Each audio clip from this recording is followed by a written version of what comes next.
All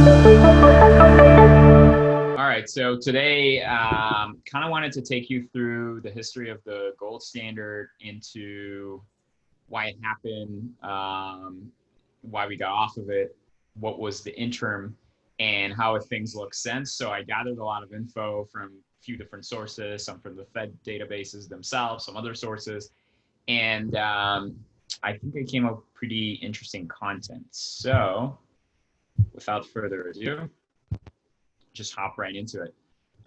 Just want to make sure everybody sees my screen. Just to realize I still have not activated my Microsoft subscription, and I'm waiting to see how long I can use it for free for. It's been months. They're not enforcing anything. You can just steal my login. It's okay. It's like Netflix. No. At this point, I just want to see how long I can pull it off for. So his inspection sticker still hasn't been renewed since 2018, so he's trying to get away with that one too. I actually have done that recently. Hold on. Let's go into the slide view real quick. Okay. Everybody sees the screen. We are Equilibrium Ventures, as Jeremy said. We specialize in alternative assets and investing in kind of a unique way that generates a lower volatility growth approach. So I pulled this off of the Congress website itself. I found this to be quite interesting. So Section 10 of Article 1, Clause 1, there's something saying that no state can make anything but gold and silver coin a tender in payments of debt. So it seems like the founding fathers of the country and the Constitution themselves saw that any state could probably abuse money if it wasn't backed by something, and they actually put that in. How we can circumvent that and do what we want today is something that I don't exactly know how they figured it out, but there's some loopholes to go around that clearly. Okay, so what is the principle of the gold standard? How to come to be? So the general idea is basically a unit of currency is backed by a fixed amount of gold. In those older times, I believe 1 ounce of gold was backed by $20. And then nations could buy and sell gold at the fixed price that they decided what it would be. So what creates a situation that the money supply is essentially limited by the amount of gold in circulation. If somebody has more money and more gold in the economy, it creates inflation, and vice versa. It's very famous that the Spanish economy had this crazy hyperinflationary period after the discoveries of the Americas, simply because they brought a ton of gold into their economy, which didn't have a way to regulate it, which caused a lot of inflation. So, and guys, real quick, I want to pause. Are any of you having Itai cut out on his feed a little bit? Itai, I think you might want to sort out your internet issues, because you're the main guy right now, and everybody's struggling a little bit to hear you. You want to make sure you're on the right network? Yeah, I am. Seems to be fine. Okay. Maybe it has to do with his Microsoft. Maybe it has to do with his Microsoft subscription.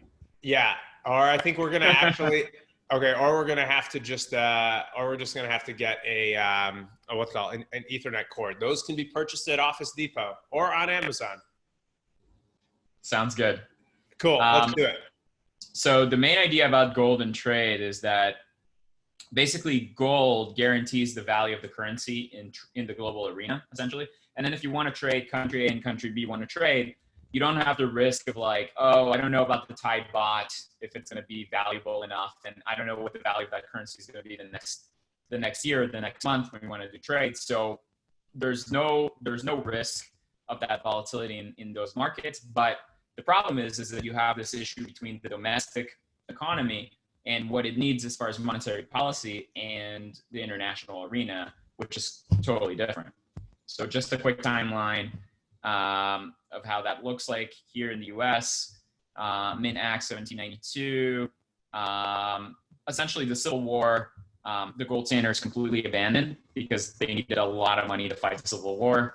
And then there's a period of deflation that was required to get back to the gold standard. It essentially gets put back in 1875, and it became fairly formal in 1900. And Itai, real quick, why, once they came back and re-implemented the gold standard, was there this heavy and deflationary period? There was just too much paper and not enough gold, right? So they need to go through a contraction of the amount of money in circulation, which causes deflation. So if that answers your question. Got it. Yes, it does. Well, did they have fractional banking at that time? And do you have any idea what that did to the banking system once that happened? Yeah, so banks, there was a type of fractional banking. It was more basic, but banks would suffer. It was commonplace for banks to go under, essentially. So it was fairly frequent event. There was no FDIC insurance or anything like that. And you would oftentimes not have your money left in the bank, which is why a lot of people held gold. Got it. Okay. So the classical gold standard period, 1880, 1914, 59 large countries in it, including these major ones. And this is actually the period that we call the first globalization. And there's been a lot of economic growth taking place to this time. So the ideas behind the gold standard is that we have a fixed exchange rate. Currencies don't actually float. And we have free movement of gold between countries because one currency is worth exactly as the other currency because they're all backed by gold. And then what happens is gold just flows to places of large economic activities. So if the U.S. is bustling, a lot of the global gold is just going to go there to buy needs and to buy goods, and then you would have less gold elsewhere. And people saw the gold standard as much more important than the policy within the countries. Okay, no, keep going anytime.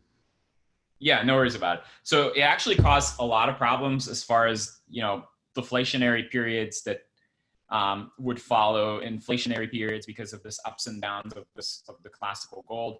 Wealth was extremely concentrated in the happening areas during the Industrial Revolution, and there's actually quite a division to those that had all the gold flowing to them and those that did not. This is actually this period. You can see the unemployment rate in the U.S. during that time, 1890 through that World War I period. So we did have a lot of ups and downs, basically with this gold flying in and out. And this is what's interesting. This is the changes in CPI during this period.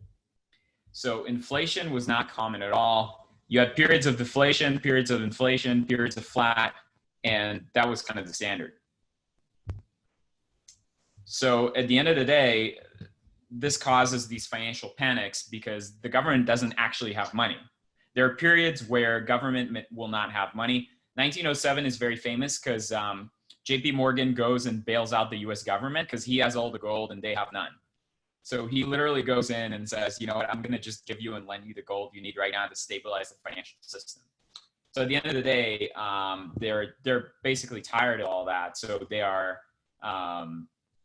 they basically start the Federal Reserve and start looking at interest rates and other types of monetary policies as a result of all those things. What happens in World War I? There's a huge need for money, so they're starting to create bonds. They were calling them Liberty bonds right there. And to protect their own gold reserve, countries completely suspended the ability to move gold around between different countries. And then the deficits were basically sold by the bonds. So this is the beginning of what we know as kind of like the modern monetary policy we're having today. Not to be confused with modern monetary theory, which is very different. So the excess amount of gold reserve essentially increases the money supply, and then CPI price levels actually doubled during World War I. So cool. Itai, do you want to pause real quick? I know we've covered a lot. I just want to open it up real quick and just ask everybody in the audience. So any questions so far, or things that you want a little more clarification on?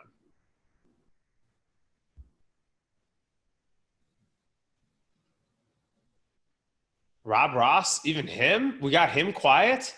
Oh boy. Well, I will say this much: in the late 1800s, there were people called the Silvercrats.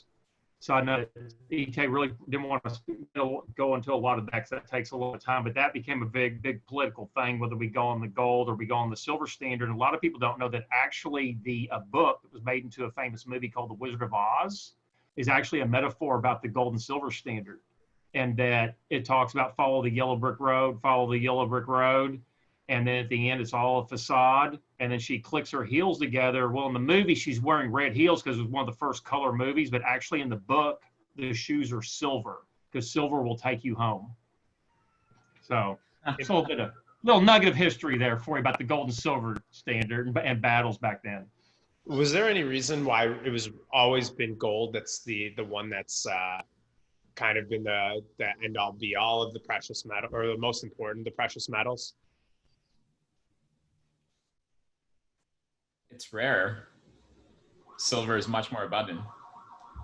I think they felt like they could manipulate the inflation, and they can manipulate governments more because you could produce silver just so much more faster, so much more of abundance of it compared to gold is just so much rarer, as he takes it. That makes sense. Okay, cool. So go quickly back into it. So after World War I, the Fed, raised rates, created a lot of deflation and unemployment. It's kind of like a mini depression that happens following it. And the Mint restored the gold standard in 1922. And then a ton of gold basically moves into the US, creating this roaring 20s. So what happens in 1929, the famous depression? Basically, a ton of speculation happens. Margin trading is invented and a lot of other things I'm not going to go into. And the Fed decides to raise interest rates significantly and end the party. I would like to think they learned from what they've done in the past, but who knows? So things just get a lot worse. And there's a domino effect on attacking different currencies. So what's happening already at this point is some speculators already know that certain countries don't have the gold they're supposed to have to back their currencies. And one country after another, they just drop the gold standard. There's a run on Austria. There's collapse in Germany. Crazy hyperinflation. The Weimar Republic eventually leads to the rise of Hitler. Pound sterling, and country after country is leaving the gold standard. And eventually the US does as well. And President Roosevelt declares a bank holiday, stabilized banking system. Basically, all these bank runs are happening. And he's saying, you know what, all banks are on vacation. So your money is there, but you just can't go to the bank because everybody's on permanent vacation. And then, of course, this very, very famous presidential order, 6102. All private gold holding is completely prohibited and illegal. You can go to jail for having any kind of gold exposure yourself. You have to deliver all the gold you have to the government, and in exchange, you will get paper certificate for the gold you have. Again, they're saying that 1 ounce of gold be worth $20 at this time. I think that's more or less. And all monetary gold is held by the government, and only Federal Reserve banks are allowed to hold gold. Here's that CPI for this period. You can see period of inflation, World War I. Pretty heavy inflation, almost 20% in a year. And then huge deflationary crash to bring back the gold standard. Surprisingly, in the kind of like the roaring 20s, there's not too much inflation going on, and then huge amounts of inflation, the Great Depression, and then World War II comes in and you get inflation again. One question on that chart, also where there's the big drop off, that's when we had the 1918 Spanish flu pandemic. That's correct. Yeah. So end of World War I, paying back your debt, and the pandemic. That's exactly right. So then World War II kind of coming to an end in 1944. And this is kind of very important to know for the basic of everything that's happening in the world today, is more or less based on this. The winning sides of World War II come together in Bretton Woods. I think that's in Connecticut, if I'm not mistaken. And they sit and they decide the fate of the world. They decide to form the IMF and the World Bank and all these organizations. But because the US is the big winner from World War II, the US essentially decides that we won't really have a true gold standard. It will be a dollar standard.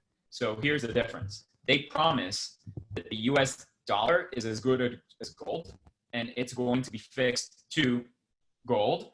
because most gold in the world at that time is in the United States based on those flows that happened before.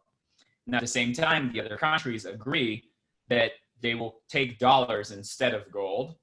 And if they wanted gold, it's not a problem. Just say, I want my gold back. They give you back $100. You give them back the gold equivalent of the $100.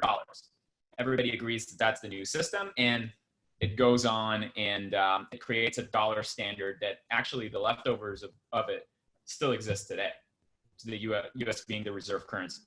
So Itai, real quick, is it safe to say that some of the dollar flows into the United States at that time might have been because we were kind of a more of a developing country that had some real opportunities, and as a result, the capital kind of flowed into there? Are you saying that if we weren't as early on in our life cycle with such a great looking growth trajectory, this might not have happened? Yeah, I mean, it was a combination of having the Industrial Revolution, all the world's gold flowing into the U.S., and then winning World War II and being able to be in the position to set up a dollar standard. Great timing for us, eh? Yeah. So the U.S. role, again, allowed other central bank to hold reserves in dollars versus gold. Biggest trick ever played. All the deficits, et cetera, are now in dollars. And over time, what's happening is the U.S. starts abusing this privilege. Starts with the Vietnam War. Actually, even before, I think it was the Great Society. And the U.S. is realizing that, you know what, nobody really knows how much gold we have. And as long as we can give people that paper dollars all over the world and they don't exchange it actually for gold, and, we can just get away with it. And then they start doing it over like years and years. And then in the 1960s, what's happening is Charles de Gaulle of France actually is the first person to realize, like, we're totally being scammed here by the US, and starts demanding France's gold instead of dollars, and starts selling those dollars to the US. And the US doesn't want to break this treaty, so they start giving their gold to France. And then at some point, Nixon is like, you know what, this is just not going to work out. Everybody's onto our bluff, and just takes the US off the gold standard and lets all currencies to float freely against each other. And now we are in the fiat era as a result of that. So now countries are, we're going to set our own policy based on our own monetary rate, et cetera, et cetera. But what's interesting is that today, the dollar being kind of the reserve currency is still a result of that original Bretton Woods, but it's not backed by anything and hasn't been for a long time.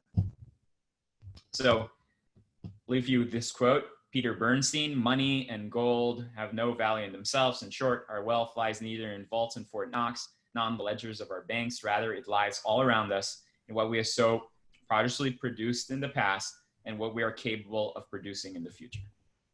Talking about what money really is. So a few charts of what has happened since 1971. Real quick, Itai, because I know you've got, you still have some even more slides.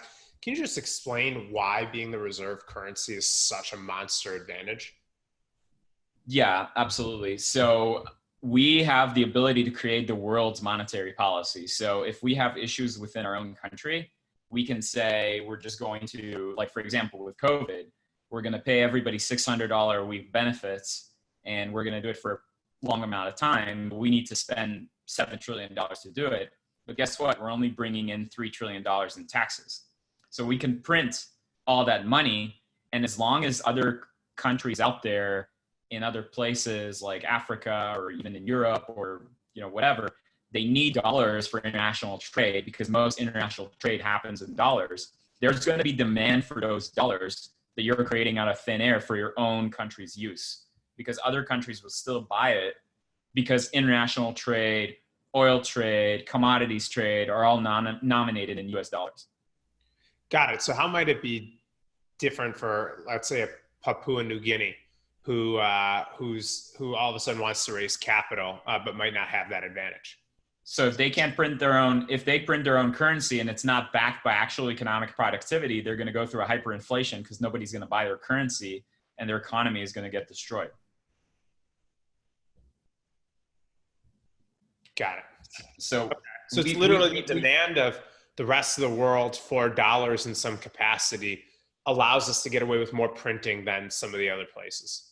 a lot more printing and a lot more abuse. But at the end of the day, you know, as those charts will show you, there has been so what's going on, you do have inflation, hidden inflation happening with asset class inflation and other kind of things that predominantly hurt the middle class and the poor that don't have access to assets. They don't own assets.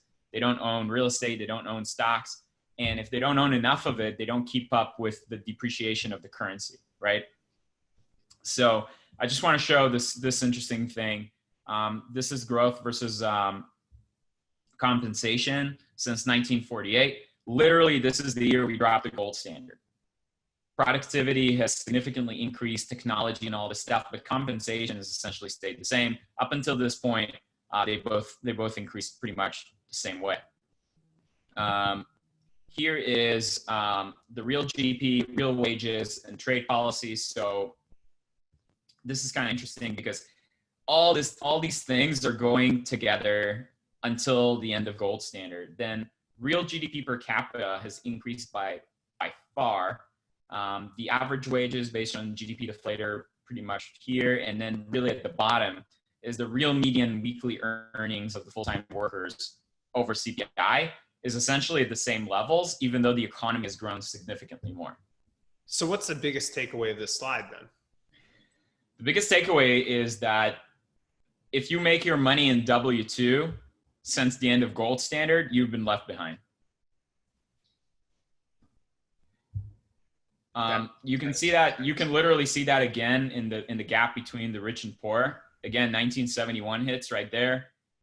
You can see the richest people, their gains have grown by far the highest, and people in the bottom 20th and the median income barely improved since the end of gold standard based on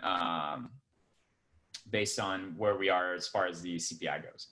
So the underlying is you need to own some assets, gold, land, stock. Yeah, have to adjust with inflation. It was totally fine having a salary and having a home and having a college education before 1971. But the point is, like, now it's only getting worse because they're adopting modern monetary theory and they're completely, you know, creating money out of thin air. So it's even worse for you if you're in the middle class based on what that. This chart totally blew my mind.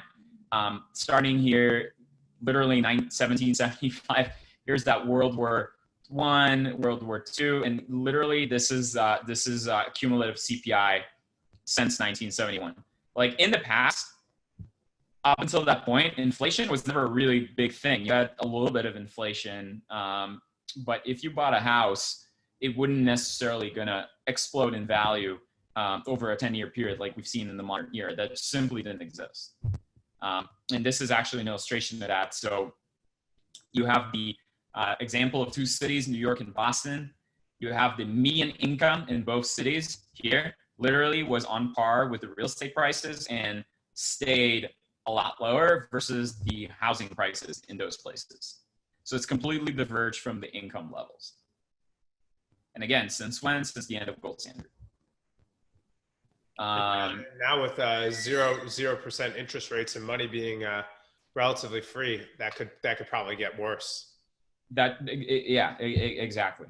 And this is interesting too. These are years up here. I don't know if you see it's kind of small, 1916 through 2016 here. And these are hyperinflationary period. This is defined as in all these different countries. This is defined as inflation over 15%. So this is this short, brief periods where gold standard was abandoned in World War I, and then again kind of in World War II, and then Bretton Woods, and then the end of gold standard here. And literally look at the amount of hyperinflations happening in all these random countries as a result of their currencies going fiat. So why aren't we seeing more countries in the 2000 period experiencing it? Because it looked like the biggest hit happened in the 90s, and now it's tailed off a little bit. That's a great question. I think the answer to that is quantitative easing. So quantitative easing coming from, I think the biggest difference is up until the 2000s, it was the small countries that were printing their money and trying to pay for deficits with printouts. And in the 2000s, we have the big countries, the U.S., the EU doing that. So it's creating enough currency for the rest of the world for now to avoid doing that. Like, for example, do you know El Salvador uses the US dollar as their currency because they don't trust their own currency. So by doing that, you completely abandon your ability to create your own monetary policy. So the problem would be if we create a hyperinflationary period with the US dollar, then the whole world is basically screwed. Got it. Makes sense. This is the value of all world major currencies versus gold starting in 1900.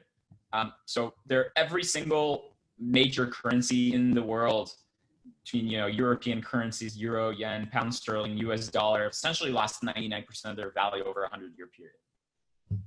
Which again is the point where if you have a salary over a long period of time, it won't catch up with the depreciation in the currency. That makes sense. What's the formula for figuring out how quickly your purchasing power goes in half? Isn't it like the rule of 72? That's kind of, you use it in reverse, but that's how quickly your investment doubles. Okay, got it. Is that how it's normally looked at? I think this is more related to the CPI, and that changes every year, but it's a similar way. This, by the way, chart is updated by a year, so with COVID, it's a lot higher. We did have a question. Chris, you want to ask it? He's smiling. You're muted. Was that not self-explanatory? That was self-explanatory. But I mean, I'm only half laughing though, because like the death of capitalism is this wealth gap. I'm living in the middle of it in Chicago. It's really bad, and it's not getting better. Now you're muted. Now you're muted. So your question was, are we basically fucked as a society? Yeah. I mean, how are we not? How do we recover from this? Like literally, I'm making more money. Everybody on this call is making more money relative to the rest of society. That like, it's not sustainable. Look at what's happening in the streets. I didn't mean to go on a tangent, but like really it's a big problem. That leads to a good question, which is, Itai, in history, has there ever been a point where maybe the US is where another country was able to restabilize, or does it just kind of go downhill from here? Well, no country has been able to maintain reserve currency status forever. Other countries had, or nations or empires had reserve currency status, and they lost it. I think the solution eventually is going to be restructuring of all this. Right now, we're fully implementing modern monetary theory, creating money out of thin air. Fed no longer believe even taxes are needed. They're talking about, universal income and all these kind of things. At the end of the day, I think the economy has to match actual productivity, and if it doesn't, we're going to have a problem. So, I'm here kind of just presenting the data for now, but we can debate about how this all ends later, and I think Spencer will have some good insights as well. So we'll get you there, Chris, but we got to keep holding on, cliffhanger. So we're almost done here. Again, a little bit more data to just budget deficits and surpluses versus GDP. The idea is actually before World War I and all these games, we didn't really have a lot of surplus or deficits as far as percentage-wise goes. Right now, we're on our way to the biggest budget deficit since World War II, which is kind of nuts. And then this is, again, talking about what you're saying, the working class and all that. If you really think about it, abandoning gold standard and going into a fiat currency is the best thing that ever happened to the rich, because the rich are getting richer so much faster with assets going up. Like for over 100 years, the average was 30.9 hours to buy one S&P share with the average working class salary. But today, to buy an S&P share, you literally have to work 120 hours in the average salary to buy one share. So the difference is just staggering, and it continues to go up. And I think people don't realize that the lack of sound money is literally why we're seeing all these phenomena. And I'm going to go a little bit about some political phenomena that I think people are going to find interesting as well. So trade balance deficit, here's again, end of gold standard. And then the US realizes, you know what? People still want our dollars, even though they're not worth anything. And they just completely abuse the trade balance. This I found to be very interesting. So ideological positioning of the major parties. the 40s, 50s, 60s, and even into the 70s, Democrats and Republicans were pretty close to each other as far as the opinions. They were just slightly away from center. But as gold standard has dropped and living conditions have deteriorated, we have actually seen, Republicans becoming a lot more conservatives in relation to Democrats going the other way. And the gap between the two parties has never been higher. And you can see that it just continues to accelerate. And again, this came back and then went away. So that's, I found to be interesting as well. As you notice, as Itai talks and it gets more and more bleak based upon the other person's question, that he keeps getting darker and darker on his screen. I think that's literally because I forgot to turn the light on. Hold on. If he talks, he's getting darker and darker. We call it the Darth Vader effect. I mean, it's kind of metaphorical. No, keep it as it is. I think it kind of fits you. I'm waiting just for the mask. I don't want to be. I literally don't want to be. I'm not a pessimistic person. I just like to look at data, and sometimes you have to face reality and realize what's going on in the world, and nobody really talks about it. So I think it's interesting. I was just waiting for you to kind of totally disappear into the dark by the last slide. So. So this is also super interesting. Starting 1970, people rating what's essential or very important to them in life. And what's super interesting, way back in 1970, when we were just out of the gold standard, being very financially well off was a preference of only 35% of people or so. And today it's over 80%, where developing a meaningful philosophy of life went from 80% all the way down to 40%. So again, people are feeling something is going on. They just don't know what it is. And they're clearly being less financially well off as they were. This is super interesting. So the Federal Register is just, how many laws are happening and how much bureaucracy is going on. So literally the number of pages per year in the Federal Register since the end of gold standard and bureaucracy just exploding goes from 20,000 to 100,000. That's just insane. And of course, for healthcare purposes, population, national health expenditures, I don't think anything has seen more inflation than healthcare. And to end this off, years growth of physicians and administrators, again, begin here, end of gold standard. The whole system becomes financialization versus growth. This is growth of doctors in the system right there in the brown, and growth of administrators. I heard that back when you're talking before the gold standard, we're talking about the gold standard, that basically if you went to visit the doctor, it was you and basically like 2.6 people in the room because of the administrative, the nurse or whatever. Now it's like 16 people you're supporting in the room when you go see the doctor. That's exactly right. So this is literally one of the reasons healthcare inflation is just balloon. Yeah, that's it for me. That's all I got. Any questions on anybody? I mean, my biggest question is, at what point does this gap start becoming so big where there's an all-out societal revolt?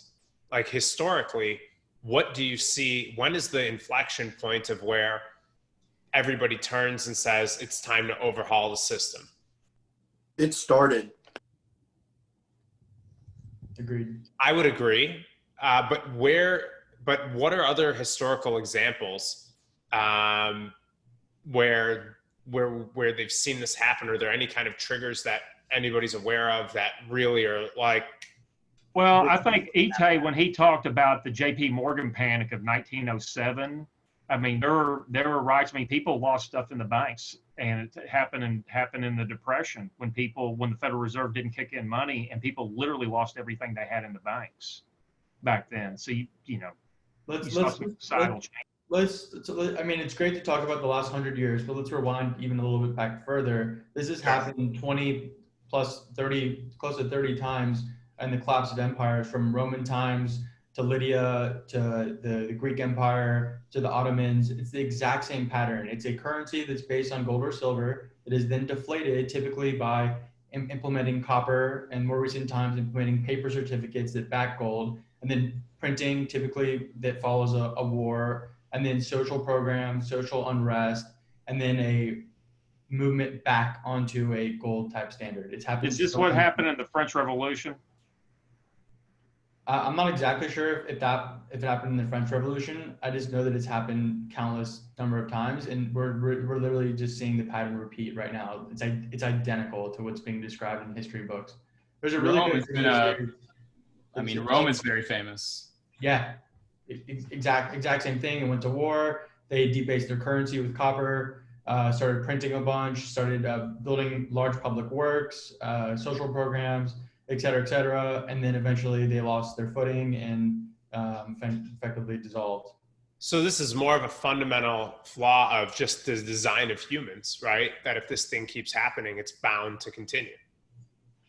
Yeah, it's more. Yeah, I guess you could say it's more of a design of organizational structure of government and how citizens typically take a role in that, and that needs to be changed. And I think collective consciousness is evolving. People are starting to understand this more, and I think hopefully the next iteration of it will be much better.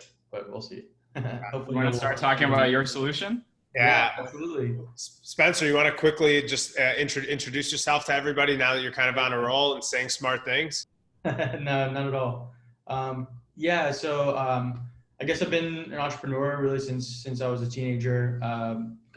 Built a few businesses in marketing, event promotion, recruiting, and then but I really got started at building some of the first Bitcoin ASIC mining operations in Texas. We were some of the first people to build large scale mining operations, and we were selling Bitcoin for cash. We didn't really have like a long-term speculative position, but we were able to roll that into a fund that was Transform Capital. I've been running that for almost 5 years now.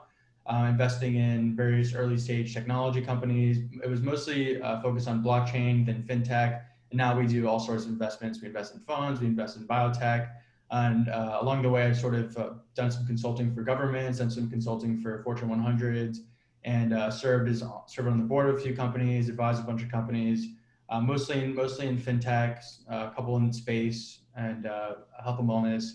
And as of January of 2020, I started Noble Money with a vision that I had a long time ago for sound money. And that's what I'll be talking about today, because it's very relevant to all the things that Itai mentioned. And Itai, fantastic presentation, great data, and share everything with me, because that's going to be going onto my presentation materials.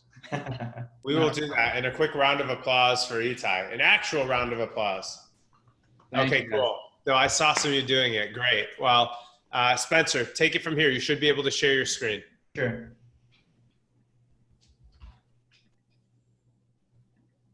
Awesome. Can you guys see my screen? Yep. Sure so can. Money, making sound money available to every human. So not selling you guys anything. Be sure to read that thoroughly. So the gist of it, as Itai mentions, people need better money. 43% of the world doesn't trust financial institutions. 49% of the world has over 5% annual inflation with their currency. 30% of the world doesn't have access to banking. And 14% of the world sends money overseas consistently with a 7% average fee for remittance. Also, in the meantime, there's a global race going on to create digital currency. You guys have probably heard the term central bank digital currency. And so here are just some of the countries that are creating their own central bank digital currency, which is the idea of taking your existing fiat currency and just digitizing it. And most of these are sort of using an account-based infrastructure. We have to sign up, make an account. Theoretically, you're directly plugged into the Fed. And there's a lot of speculations as to why this is happening. But the more likely one, as Itai actually mentioned prior to our call, is to implement negative interest rates, because it's hard to do that when everyone has cash. But nonetheless, China is probably the farthest along, and they're rolling that out right now with government employees. And the United States is ramping up their efforts right now with Deloitte, Accenture, and a bunch of other companies. Spencer, you went faster. I just want to make sure I understand it. Sure. So a company like China, or a country like China, Sure, is trying to digitize their currency. And their goal is to have everybody that lives within China create an account. That way it basically links the government directly to the individuals that live within that country, correct? Exactly. And Itai's theory is basically, hey, when you do this correctly, you can now implement negative interest rates, because someone can no longer just take cash and put it under a mattress. You have direct access to all of their financial situation, right? Yeah, that's one part of it. The other part of it is definitely privacy, right? Governments have a large incentive to get rid of cash because it's mostly, to be honest, used for gray area, black area type transactions. And so they want to get rid of it. They want to take away the privacy of cash transactions, money laundering, terrorism financing, et cetera. And they also see the boom of cryptocurrencies and the potential they have to actually take away a lot of the power that governments have today. So they want to get ahead of it. I mean, my personal outlook on it is that I do not think they'll be effective at all, and I think it's a waste of resources. But I think it's definitely a good step in the right direction. If I were a country, I would do the same thing. But their efforts are going to be futile ultimately. Okay, cool. So a really interesting case study was a group actually out of Israel called Sovereign approached the Republic of the Marshall Islands, and they said, hey, we want to create a digital currency and we want you to adopt it as your legal tender. And they did that. So in 2018, they adopted this digital currency, fixed supply, similar to Bitcoin, as their actual national currency. And I think sometime mid-2021, they'll actually be releasing it. So lots of countries doing sort of innovative new things surrounding digital currency and legal tender. Actually, yeah, not a ton, but that being a good example. But today, the perfect money is yet to exist, right? We just heard all the reasons why fiat currency is not great. Cash is trash, as Ray Dalio says. Gold is fantastic as a store of value. It's not as good as a medium of exchange, simply because it's not digital and it's a rock. It's hard to move around. It's hard to smelter it down into smaller pieces. But if it was digital, that would be different perhaps. And Bitcoin, not only is it not legal tender, not recognized by any country as legal tender, it's also fairly hard to transact. It's expensive. And on the global stage, it's viewed quite negatively. That most government officials that I speak with think Bitcoin's for criminals, for nefarious purposes, et cetera, et cetera. So as you can guess, what the question mark is for the noble dollar. And the noble dollar is a national digital currency that is both sovereign and 100% backed by gold. And the noble dollar is actually comprised of the Noble Currency Union, which is a consortium of countries that are all banding together in a structure of a foundation to adopt this new currency that's backed by gold and it's digital. So is it similar to the euro, similar to the East Caribbean dollar, say CFA franc? And this puts us into the category of currency rather than cryptocurrency or anything else. And so, as I said, 100% backed by gold. Don't need to really get into this, but obviously gold, fantastic hedge against inflation. It's been used as currency for over 4,000 years. It's over $9 trillion in market cap, and gold is neutral. China loves gold, Russia loves gold, Iran loves gold, the United States loves gold. Everyone loves gold because it's just a piece of rock that has really great properties as money. And noble is 1/1000th of an ounce of gold. So it's a very easy number. I think I guess today would be like $1.80 something. Which is close to the dollar. So it's a unit of measurement that everyone can understand. And noble is sovereign. So because we're backed by governments, this actually gives us legal tender status, which does a lot of things. So for instance, whenever you are talking about financial products, for example, like shares into a stock, or ETF, or even commodities, you're typically restricted to the rich. You've heard the term accredited investors. This was a rule enacted in the Securities Act of 1934 to essentially keep the rich richer. And when you talk about currency, it's something that's not restricted to anyone based on income class. So rich or poor can buy it, and anyone in the world can buy it. And there's also one of the biggest hindrances to mainstream adoption of cryptocurrencies and gold as a medium of exchange is the fact that every time you transact with it, you actually have to figure out your capital gains, tax or loss. So, but in most countries, the IRS in the United States, for example, has something called a de minimis tax exemption specific to foreign currencies. So if you were to find a bunch of vendors in Chicago to accept the euro and you were to use the euro for your groceries and your coffee, you wouldn't actually have to pay your capital gains tax on them. When you travel internationally and you buy foreign currency, there's typically a gain or a loss, but the IRS has an exemption for that. So same for noble, since we're legal tender, we'll have that same exemption ourselves. And this gives us a huge use case in the space of international trade and settlements. Most international trade and settlements is done through banks. And in order for a bank to be able to market make and trade and price and hedge against your currency, you need to be a currency, which we are. And banks also have trouble oftentimes holding assets that can be speculative. This is stemming from the Volcker Rule and Dodd-Frank. But essentially, because we're a currency, we believe that this will allow for greater adoption for banks and then thus for international trade, settlement, and remittance. Any questions there? I went a little fast on that one. So this is big, right? This is a big component of Noble. What sets us apart. What countries are currently members in the union? I have a slide on that at the end, but we're talking to about 8 countries right now at the level of president or prime minister or finance minister.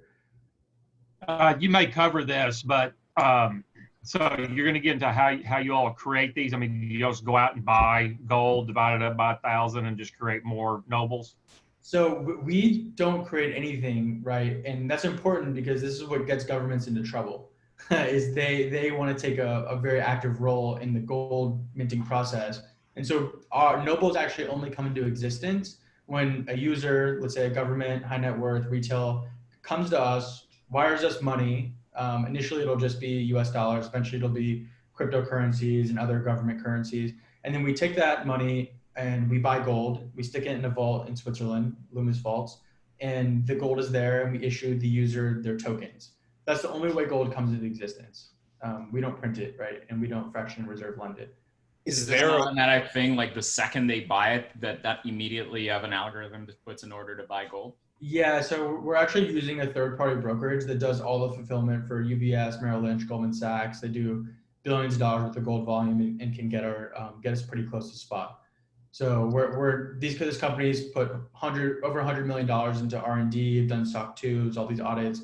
So we're deferring to them for such a huge process. And once we get big enough, we'll have our own we'll have our own mining relationships, our own vaulting relationships. But initially, we're just going through a brokerage, let them take care of all of it, and loads of London insurance that comes with it. So you're literally physically taking ownership or holding gold that's going into a vault. So we are not, right? So there's a law, it's generally referred to as bailment law, right? But if you were to come onto our platform, buy Noble, you would receive Noble tokens or currency, however you want to call it. But that would actually be yours. So we don't own that. It's not de facto custody. It's a bearer instrument, right? So a bearer instrument is something that if you have the actual possession of, you own it. You're owning, in this instance, either you're going to open an account on our platform or you're going to own the tokens directly on a wallet if you're more savvy. But regardless, we don't own it. The brokerage doesn't own it. The vault doesn't own it. You, the user, owns it. Just like the cash that's in your hand you own, you put it in a bank, you don't own it. It's the bank's money. But somehow you have like custody or something of it. Like you're actually managing where it's being stored, like physically. Yes, you got that. Yes, so okay. The vault will physically be stored in Loomis, which is similar to Brinks in Switzerland, and it'll all be there, all audited. There'll be daily published supply reports so everyone can see exactly how much gold's in the vault, and they can check their account balance on the blockchain to see exactly how much tokens they own, and they can cross-reference that with the supply audits that we get daily. Crazy question, just one more. Yeah, no worries. I mean, I'm envisioning Lethal Weapon 3 or 4, whatever that was, where they basically robbed all the gold. Like, I mean, is something crazy like that possible? Like, how screwed does this whole system go? So honestly, if the Swiss can hold off the Nazis, I think they can hold off what's coming next. And so okay. our entire entity structure, gold, is all held in Switzerland. If it's not, it's backed by a bunch of billionaires at Lloyd's of London that fully insure all of it. Got it. So it's in the mountain. All these vaults are deep into the mountains, and so they're hard to get to. There's armed guards, 24/7 surveillance, located right next to the Swiss military bases, and it's insured by Lloyd's of London, and it's in Switzerland. So we have a lot. Also, I don't know if you've handled gold in the past, because I used to work as a market maker for gold and silver, and I got to touch it a little bit. It's really heavy. So if it's deep in the mountain and you want to steal a bunch of it, logistically, it's very, very difficult to do. Yeah, and we get paid by the insurance companies, assuming they're solvent. But anyways, let me continue. So, okay. So Noble, this is very important. Noble is digital. As I mentioned, it utilizes the blockchain infrastructure, although it's not, I'll get to it in a second, it's not a cryptocurrency, but people can buy it through their bank. They can buy it through their Visa cards. They can also spend it with a Visa card. So right out of the gates, we have a partnership with Visa and UPS that allows every user to spend their Noble dollar with a Visa card anywhere in the world that accepts Visa. And their account automatically debits their Noble and spends in local Turkish lira, Brazilian real, US dollars, et cetera, et cetera. And so it's important to recognize Noble is not a cryptocurrency because it's actually a legal tender. So we fall into the legal tender bucket. And it's not, these countries we're talking to, that I'll get into in a second, we're talking to them about replacing their currency. This is initially supplementary as an additional currency to have that they can actually monetize. There's ways we're incentivizing these governments to push it to their citizens and to use it for international trade and finance and work with the banking system. And very importantly, it's not controlled by the government. So it's backed by the government. It's comprised of a currency union. However, the countries, even if they all colluded together, the way we have the foundation structured is so the governments can never manipulate the gold. It's very important because it's happened so many times in history. And if we were to give the countries the power to control the gold, it will happen again in a heartbeat, just like it happened in the 50s and 60s, and it's happened countless times before. So the way you all make money is on the exchange rate when somebody finally cashes out to use it? So there's a lot of ways we make money. We charge fees initially on the buy. We also are market making, so people can sell it back to us. We charge a spread for that. We make money every time. There's actually going to be a native lending product in the app. So every time someone wants to lend out their gold, we take a cut of their interest rate they're receiving. And there's also the Visa card transaction fees that we take a cut of, and a lot of other ways to monetize this with international settlement and trade finance products that we're building right now. Spencer, I got a question for you. And this came from Alex. What are the costs to store and insure the gold, and how's that paid? 30 bips annually, and it is being paid by the fee that you pay initially, and the way that we monetize the users through lending and Visa transactions and on-chain transactions. So there's a one-time fee up front, and then you're in the system, and then it's an ongoing 30 bips of the underlying spot value? Yes, but it scales down over time. So we think we can actually get it closer to 15 bips, but initially until we get a larger volume above 100 million, then it'll scale down. You know, like losing 30 bips a year on that money is a bargain compared with, you know, what the value destruction you're getting holding fiat. 100%. So this right here, what you're looking at, it's a comparable chart. Since nothing like what we're talking about has ever existed before, it's good to reference some other countries. Broad money into, so it's the amount of physical currency in deposits that are in circulation. As you can see, it's quite large. Even a small country like Iceland or New Zealand is very high. And then you have gold that's sitting around just over $9 trillion today. And you have some stable coins. Stable coins are just collateralized digital assets that are typically collateralized by US dollars or some other fiat currencies. Biggest one's Tether. They're growing about 15% month over month. USDC is the other one that's backed by Circle, which is backed by Goldman Sachs, about 2.6 billion and growing. So the space is growing massively. And so these are just some of the countries we're in contact with at the level of prime minister or president. And there's a couple on here that I can't discuss right now, but all these countries are at the table. We're in discussions, and we're figuring out a way to get everyone properly incentivized and adopting Noble Dollar as their actual national currency. And if not as their national currency, allowing the acceptance for it as a legal tender. In the countries that we looked at initially, we wanted them to be really small, not have an existing currency. So all the countries you see up here outside of Bermuda, which technically it's Bermudan dollars technically pegged to the US dollar, all these countries up here are actually using another country's currency and don't have their own. So for Andorra, for example, they're in Europe, but they are not part of the EU, but still use the euro. Palau, they use the US dollar, no relation to the United States. I think there's a free trade compact, but they're not a territory, they're not a commonwealth. And then Senegal, they use the CFA franc, et cetera, et cetera. So yeah, just a little taste for some of the countries we're in talks with. Spencer, can I ask you some annoying questions real quick? Yeah, absolutely. Okay, so first one, and this came from Chris, is the goal to eventually have big name countries on this list? 100%. So this is bait fishing. I hate to say that. These are great countries, great leaders. I have a lot of respect for a lot of these leaders. They're awesome. They've been really nice to us. But ultimately, it is to get these smaller countries on board to then go to the bigger countries. And we intend to have we're in the countries that don't have on here are actually two of the larger ones. They're top 50 countries. But yeah, eventually we would like to have at least one G20 country on this in the currency union. Awesome, cool. And the next thing is, I think what's super unique, and just for everybody sitting here, you are talking to the heads of countries. Why are they taking an audience with you? And what have you found as you're doing your customer development? What have you found interesting about their pain points that that you keep hearing over and over again? So to answer your first question, I'm very good at making connections to people. I think everyone's accessible. Like everyone in the world's accessible. It's just a matter of figuring out how to get to them.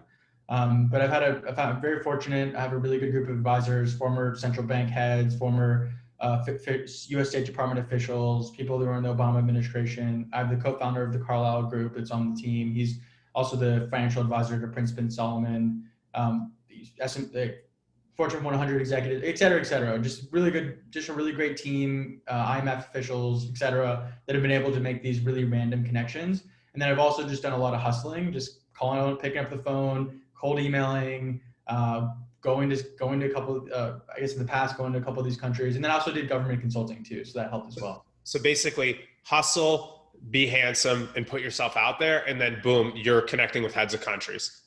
Pretty much. All right, I see. I got it. All right, I'm quitting my day job. Yeah, and then what was the second question? Can you say that one more time? Well, he had to be handsome to do that, Jeremy, so I'd give it up. And the second question was around you had a follow-up question. Also, I don't know what kind of day job you have. I spend time with you. So somebody's got to listen to the smart guy talk and make him feel good about himself. Yeah. I think there was another question, but that's all right. Anyways, just our team, me, a bunch of really smart finance and tech guys, and IMF officials, FATF officials, BNY Mellon, Deutsche Bank, et cetera, former heads of central banks, IMF, U.S. State Department, that sort of thing. And this is just a small taste of the advisory board. We have like 15 advisors now that are all around the world. But questions, and it's my contact info. If you have any questions, happy to answer. I know it's a lot. I did have a question. Mine was the pain points. That's right. What are the pain points that these countries have? So if we're talking about on the country level, these countries are often excluded from the financial system. They rely on correspondent banking, which means they rely on the banking infrastructure of another country, which means they just totally stick it to them for the most part. And they're also, if they don't have a very liquid currency, they're typically having to purchase another currency, oftentimes the US dollar, which is on the side of 86% of Forex trades. So they're oftentimes buying the dollar or the euro, and then they're using that to then send to another country that's then having to exchange that into their local currency. And guess who's making all the money? The banks, obviously. And so huge pain point. Remittances are a total ripoff. 7% is the annual is the global average right now, which is insane given all the awesome fintech companies that are out there right now. So they're like in a country like Palau, for example, a lot of Filipino workers that are there, 23% of the population, they're all sending money back home, paying 8% fees on that. And with using something that relies on blockchain infrastructure, you're talking about pennies per transaction. So saving a ton of money on transaction costs in the context of international trade and finance and remittance.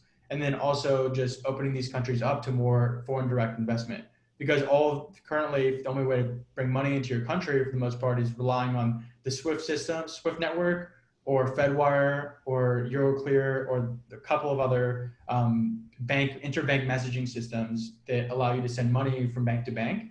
And oftentimes those are controlled by the United States and the other powers that be. And there's a lot of money that's prohibited from flowing, specifically from countries like China, Russia, Nigeria, that can't move or get their money out of the country because it's just limited. But by being digital and by being a currency, you essentially can allow for a lot more money to flow into these countries, which is a big problem for them. Okay. Good answer. And by the way, that's literally why the US can get away with all the QE that they're doing, because so many countries literally don't have a choice and they keep buying the US dollar no matter how deflated it gets. 100%.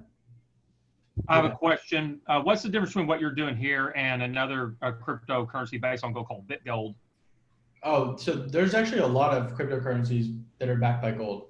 The problem is they're cryptocurrencies. They're not legal tender, and they're not getting adoption through governments. They don't have any unique value proposition. They're just essentially, and not to mention the counterparty risk on a lot of these companies that have no track record. They have no backing. They have no legitimate banking partnerships. They're based in random countries like Seychelles or Mauritius, and there's not a whole lot of credibility or backing. And then there's a couple of okay ones. I guess there's one okay one that's based in the United States. That's a gold-backed token company, but they're based in the United States and they're not neutral. And another aspect, a really important aspect of us that I mentioned is that we're all based in Switzerland. So I'm in Austin, but the company, the entity, the foundation, the structure, the gold, all in Switzerland, which makes us entirely neutral. We don't take political positions on anything internationally, and we intend to appeal to a wide market base. And oftentimes when you have a US-based financial instrument, people that are living in other countries, specifically in Asia, they do not like buying US products because they're scared of risk of forfeiture, essentially. They're scared that it'll be taken from them, which it can and has been. But by remaining neutral, we can appeal to those bases. And the last bit about Noble Money that I didn't put in the slide deck is that everything about Noble and our lending product is Sharia compliant, which means that all people of the Islamic faith can buy Noble and earn interest on Noble, and it opens up a very large market for us in the Middle East, which love gold, love digital assets, and have strict capital controls and typically pretty high inflation. Could you say that again? Why it's accepted in Islamic countries? So there's something in in the Islamic religion that's called Sharia compliance in the context of Islamic finance. So essentially, there's a bunch of things you have to do, including getting the approval from a number of Islamic scholars, a fatwa, to actually get their endorsements, similar to like how kosher works in the Jewish religion. But if you get that, essentially all the people that are very religious and are Muslim can buy it. So why is this compliant for them? Well, few reasons, but the main reason is because we actually are going out to these Islamic scholars and getting their input and making sure the way that we treat the gold and the way that we are generating the interest, that we actually share in the upside and the downside, which is a very key element of Islamic finance. And then we're getting all these endorsements, which is honestly what 80% of it is. So it's when probably Saudi Arabia. Yeah, so we're heading to Saudi Arabia, UAE, and end of November to meet with a lot of the sovereign wealth funds, and hopefully there'll be some partnerships there, but we'll see. Wow, that's crazy. Diego, I know that there was a question that you had about. Yeah, thanks, Jeremy. Yeah. Hi, Spencer. A question about a country that, like El Salvador, that has the dollar or is using the dollar. Would they be a good candidate for something like this, or would they not find a lot of advantages with converting to something like Noble Money? Absolutely. So the problem with El Salvador is they're using the dollar, but they're having to pay for our PPP, right? Because they're burdening our inflation. They don't even get any benefits of it. So I think backing a hard asset currency, Equi has the data to back it up. I could sit here and talk about it all night, but there's a lot of advantages to doing that, both on the digital side and the fact that it's backed by gold. But absolutely, we actually are trying to make our way into the Ecuadorian government, and we've had some mild success, but that's been recent. They also use the dollar as well. Yes, that's true. So time will tell, but I think by the end of November, we'll have 2 very strong governments that are on board, probably 3 total.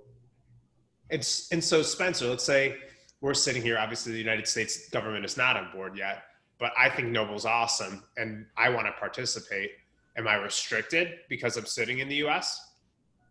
No. So you can either buy Noble directly from us, right? And in that case, we actually have to like take your passport information, run you through KYC AML, politically exposed persons list, et cetera, which you'd obviously pass. But if we are not cleared to operate in the United States, which we may or may not be, depending on what kind of partnerships we can arrange with people that have money transmitter licenses, we may or may not be able to accept you directly. But regardless, because it's a blockchain-based asset, it can be traded on a number of digital asset exchanges like Coinbase, Binance, Bittrex, Liquid, et cetera. So you can always buy it on an exchange or a decentralized exchange. So anyone in the world can buy it. That's the truth. And if we find, but there's obviously some compliance stuff that goes into it. We monitor the blockchain to make sure that there's no known money launderers or terrorists that are using it. And if there are, we can always point them out and report it to an appropriate government official. We do not want this to be used for any terrorism financing or money laundering or anything like that. Makes total sense. Alex, you had a question. You wanna ask that openly? So like the typical crypto, right? They have a blockchain, it's decentralized, etc. Do you use blockchain? Is it centralized? You did mention that you kick people off for things. Yes. Which makes me a little leery. You're gonna be watching all my stuff, which a lot of crypto people don't like. Yeah. So I would still say I'm a crypto person, and in fact, I would say that I think the biggest hindrance to the digital asset space right now is there's no killer app. You could argue that earning huge amounts of interest has been the killer app of crypto as of late in the DeFi space. But I believe truly that a government-backed currency that's backed by gold has the potential to be what brings the mainstream onto crypto. So like I'm very pro crypto, and I hope the end result of this is a lot more people that are using things like Bitcoin, Monero, Zcash, Dash, et cetera. But just because of rules and regulations that we could have a separate call about, and I could express my opinions openly, maybe a private call. We have to implement certain things, for example, a freeze function on our on the wallets. And so we're built on Ethereum and actually another chain that I can't quite talk about yet, but we'll be on 2 chains, but essentially most of it will take place on Ethereum, but we will have the ability to freeze a wallet if that, essentially the process of it, similar to how Proton Mail operates, if you guys are familiar with them in Switzerland. The request is submitted to the Swiss equivalent of like the CIA. They review it, make sure it has legitimacy, then they pass it to the company, and the company then has the discretion to take action against that Proton Mail account user, or in our case, against that wallet holder. And if we believe the claim is valid, they have proof, they have documentation, we could then freeze the funds, give the funds over to that government organization, and then have that party go and claim them and deliberate it, arbitrate it. But two of our advisors have built stablecoin companies, very large ones, and it's very rare. Like it actually hasn't happened for one of them that has over $300 million in assets, and for the other one, it's happened like twice. So we don't anticipate it happening very often. And if it does, it's probably going to be pretty black and white that this person is a child porn ringleader or a terrorist. And in that case, we'd be happy to freeze their money and stop them. That's really you're really only able to do that with like known terrorists as opposed to like somebody that's a lone wolf or like some Splinter Cell-y kind of thing, right? Hey, but guess what's better than any of this stuff for that? Cash. Well, that's true. But it's just like cash. The second best option is going to be a privacy coin, Monero, Zcash, Dash using dark. So they probably will avoid you. Yeah, I mean, they're just better options. I mean, but if we get notice that they're there, we obviously have to take action, assuming the claim can be validated by both the international governmental organization, the Swiss, and then our internal counsel that will have to review all these things.